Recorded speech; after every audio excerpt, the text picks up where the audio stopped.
చూస్తూ ఉన్నాం.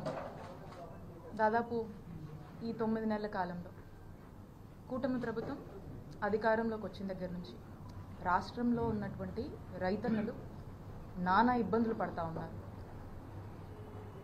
అప్పులు చేసుకోనో ఏదో ఇబ్బందులు పడి వాళ్ళకున్న స్తోమతలో ఏదో ఒక పంట వేసుకున్నటువంటి రైతు పరిస్థితి ఈ రాష్ట్రంలో ఈ రోజున ఎలా ఉందంటే అది ఇక ఎటూ కాలేక ఏమీ కాలేక ఈ ఇబ్బందులు పడలేక ఆత్మహత్యల వరకు కూడా దారి తీసేటువంటి పరిస్థితులు కూటమి ప్రభుత్వంలో ఏర్పడ్డటువంటి పరిస్థితులు ఈరోజు రాష్ట్రంలో నెలకొన్నాయని చెప్పి మనం చెప్పొచ్చు.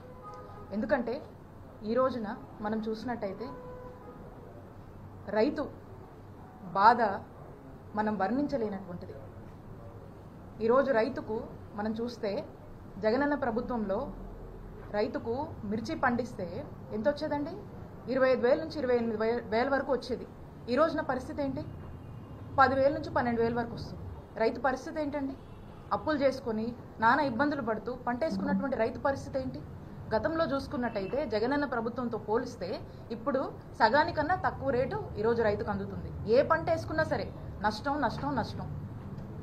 ఈ రోజున ఇలాంటి పరిస్థితిని అడ్రస్ చేద్దాము, ఈ పరిస్థితిని ప్రభుత్వం దృష్టికి తీసుకువెళ్దామని చెప్పేసి ex chief minister Shri YS Jaganmohan Reddy గారు ఏషియాలోని ద సెకండ్ లార్జెస్ట్ మార్కెట్ యార్డ్గా పేరొందినటువంటి మన గుంటూరు జిల్లా మార్కెట్ యార్డ్కి వచ్చి అక్కడున్నటువంటి వేల మంది రైతులు ఈ రోజున వాళ్ళ యొక్క గోడు వినిపించుకుందామని జగన్మోహన్ రెడ్డి గారిని కలుద్దామని చెప్పి అక్కడికి వచ్చినటువంటి రైతులు వారి యొక్క బాధ తెలియజేసుకుంటూ జగనన్న ప్రభుత్వం అప్పుడు మేము ఇంతో అంతో వలసపోయిన వాళ్ళం కూడా వెనక్కొచ్చి వ్యవసాయం చేసుకొని ఏదో ఒక పంట పండించుకొని మేము సంతోషంగా ఉన్నాం. ఈ 9 నెలల నుంచి వాళ్ళకు ఉన్నటువంటి దుస్థితిని వాళ్ళు జగన్మోహన్ రెడ్డి గారికి ఎక్స్ప్రెస్ చేస్తూ వాళ్లకు జరుగుతున్నటువంటి నష్టం గురించి వాళ్ళు చెప్పుకుంటూ ఉంటే మరి ఒకవైపున రైతన్నలు వాళ్ళ సమస్యలు చెప్పుకొని గతంలో జగనన్న ప్రభుత్వం ఉన్నప్పుడు రైతు భరోసా కేంద్రాలు పనిచేశాయి. విత్తనం నుంచి విక్రయం వరకు కూడా మరి అలాంటి ఫెసిలిటీస్ ఒక సిస్టమ్ని తీసుకొచ్చి అవకాశాలు కల్పించి రైతుకు చేదోడుగా వాదోడుగా ఉన్నటువంటి జగనన్న ప్రభుత్వాన్ని కొనియాడుతూ ఈ రోజు ఉన్నటువంటి వాళ్ళ కన్నీటి గాథల్ని ఈరోజు జగన్మోహన్ రెడ్డి గారితో చెప్పుకుంటూ ఉంటే మరి ఈ కార్యక్రమాన్ని ముందుగానే ఇదొక ప్లాన్ చేసి ఈ కార్యక్రమం గురించి ఇక్కడ ఉన్నటువంటి ఆఫీసర్స్ అందరు నోటీసులు కూడా పెట్టి జగన్మోహన్ రెడ్డి గారు రైతులకు అండగా ఉండి వారి యొక్క బాధను ప్రభుత్వం దృష్టికి తీసుకువెళ్ళాలి, ప్రజలు సమస్యల్లో ఉంటే ఒక ప్రతిపక్ష నాయకుడిగా ఈరోజు జగన్మోహన్ రెడ్డి గారు గుంటూరుకు వస్తే ఏం జరిగిందండి చూస్తున్నారు మీరందరూ. పోలీసుల బాధ్యత ఏంటండి? కాన్స్టిట్యూషన్ పద్ధతిలో కూడా వాళ్ళు పనిచేయాల్సినటువంటి అవసరం పోలీసులది. ఈరోజు కేవలం ఒక టీడీపీ పార్టీ కోసం పనిచేస్తున్నట్టుగా వాళ్ళ యొక్క వైఖరి ఈరోజు మనకు అర్థమైంది. ఈ రోజున ఒక ఎక్స్ చీఫ్ మినిస్టరు దాదాపు 40% కన్నా ఓట్ షేర్ ఉండి ఒక ప్రజాదరణ కలిగినటువంటి అత్యంత ప్రజాదరణ కలిగినటువంటి నాయకుడు ఒక పెద్ద పార్టీని రిప్రజెంట్ చేస్తూ ఈ రోజున గుంటూరుకు వస్తే కనీసము వారి యొక్క Z+ కేటగిరీ సెక్యూరిటీ అంటే ఏదైతే ఒక ప్రైవేట్ సెక్యూరిటీ అతనికి సంబంధించినటువంటి ఒక ఫిజికల్ సెక్యూరిటీ ఏదైతే పోలీసులు మినిమం ఇవ్వాల్సినటువంటి అవసరం బాధ్యత ఉందో అది కూడా ఈరోజు ఇయ్యనటువంటి పరిస్థితి. అలాగే అసలు పోలీస్ కానీ సెక్యూరిటీ కానీ ఎందుకండి? ఎక్కడైనా జనం గుమిగూడితే వాళ్ళని ఒక పద్ధతిలో మెయింటైన్ చేయడానికి ఈ రోజున ఈ సెక్యూరిటీ అనేది అవసరం.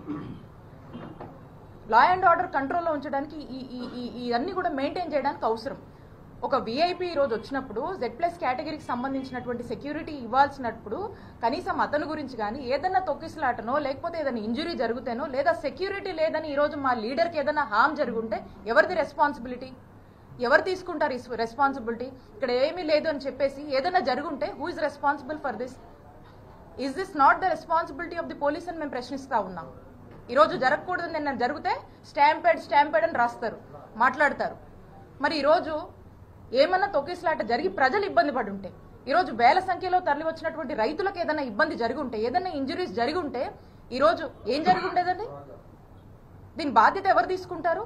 I'm asking, it is not the fundamental basic responsibility of the police to react on this? ఎందుకు పోలీస్ వారి యొక్క బాధ్యత తీసుకోలేదు?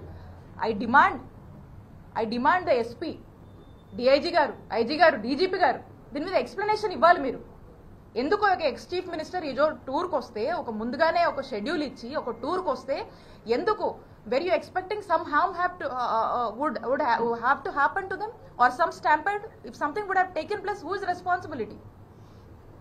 సో కాబట్టి నేను అడుగుతా ఉన్నాను, we demand your explanation why they did not provide the security. అలాగనే బందోబస్తు అనేది ఒక అధికార పార్టీకే కాదు కదండి. బందోబస్తు అనేది అన్ని పార్టీస్కి ఇవ్వాలి అకార్డింగ్ టు ద కాన్స్టిట్యూషన్. ఎక్కడైతే జనం వస్తారో, జనం గుమిగుడతారో, వేల సంఖ్యలో జనం వస్తారో వాళ్ళకి ఇవ్వాల్సినటువంటి బాధ్యత ఉంది. ఈరోజు ఆ మినిమం బాధ్యతని కూడా కనీసం వారి యొక్క ఫిజికల్ సంరక్షణ కోసం కూడా వాళ్ళ యొక్క సెక్యూరిటీ గురించి కూడా ఎందుకు పోలీసులు ఆలోచించలేదు అనే దాని మీద ఒక స్పష్టత ఇవ్వాల్సినటువంటి అవసరం ఉంది. అండ్ అంటా ఉన్నారు ఎన్నికల కోడ్ అని. మీరు చూసినట్టయితే మేము దీనికి లోబడే మా యొక్క కార్యక్రమాన్ని ఈరోజు చేపట్టడం జరిగింది. ఎక్కడా కూడా మేము యాడ్ ప్రెమిసెస్లో ఎక్కడా మైకులు పెట్టలేదు. మేము ప్రెస్ మీట్ కూడా మీడియా వాళ్ళు అందరూ కూడా వచ్చారు, పొద్దున్న చాలా మంది వచ్చారు ఇక్కడ ఉన్న వాళ్ళు. మీరు అందరూ కూడా చూస్తే మీడియా మైక్స్ కూడా అవుట్ ఆఫ్ ది యాడ్, అంటే బయట మనం ప్లాన్ చేసుకున్నాం, బయట పెట్టడం జరిగింది. మీడియాని కూడా జగన్మోహన్ రెడ్డి గారు బయట యాడ్ ప్రెమిసెస్లో అడ్రస్ చేయడం జరిగింది. ఎక్కడ కూడా వైలేషన్ లేదు. అండ్ మోర్ ఓవర్ మీ అందరికి కూడా తెలుసు, ఇక్కడ వైఎస్ఆర్ కాంగ్రెస్ పార్టీ ఈ ఎన్నికలకు దూరంగా ఉంది. We are not participating in this election. So మేము క్లియర్గా చెప్పాము, ఎక్కడ మా వంతు ప్రచారం కూడా లేదు, ఏమి కూడా లేదు. అయినా కూడా ఈరోజు